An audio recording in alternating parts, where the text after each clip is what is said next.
tugenze okusalisa okulaba ssebo.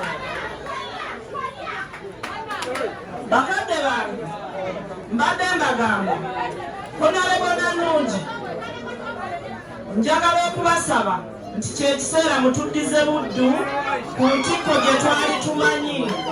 Buddu eddemu etintenga bwe yakolanga ki bwe yatiitanga. Bakadde bange nga maliriza mu bigambo byange. Mr. Update yatugamba tugambenga fight hard Mr. Update oba Segirinya tokola ki towummula. Bakadde bange tujja wano ne tugenda ne tuwerekera bannaffe ne twawerekera Frank Senteza ffenna twanakuwala naye bwe twamala ffe abaasigala twakolawo ki. Naye bakadde bange ku mulundi guno njagala okubasaba nti okuvaawo kwa Mr. Update otuvaako ku maaso ate ebeere emmanduso etujja mu buwange bwe tulimu. Bakadde bange njagala okubasaba okuvaawo kwa Honorable Segirinya okubanga tetukyamulaba yesaawa abasigaddeyo tukole kye tulina okukola tubeere nga twesumulula. Naye bwe tutaakola ekyo tugenda kusigala buli lunaku nga tubeera mu mbeera gye tubeeramu buli kiseera.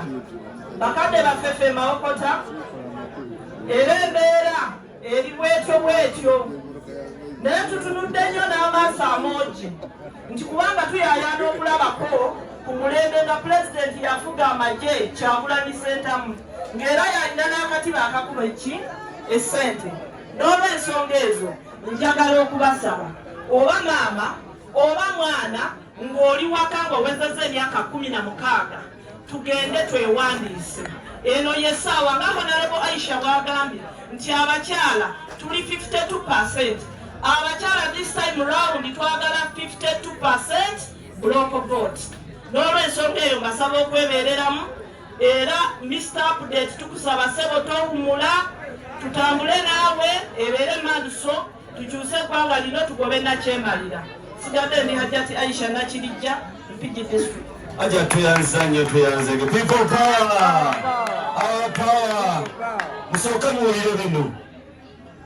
Waliwo omukwano gwa Honorable Segirinya Muhammad nga babadde mu bulamu yatandika okubeera naye nga batandika ebyobufuzi ne babeera ba Lord Councillor era nga mukwano gwe akaseera ak'obuzibu ne babeera bonna ne babateeka ne mukomera.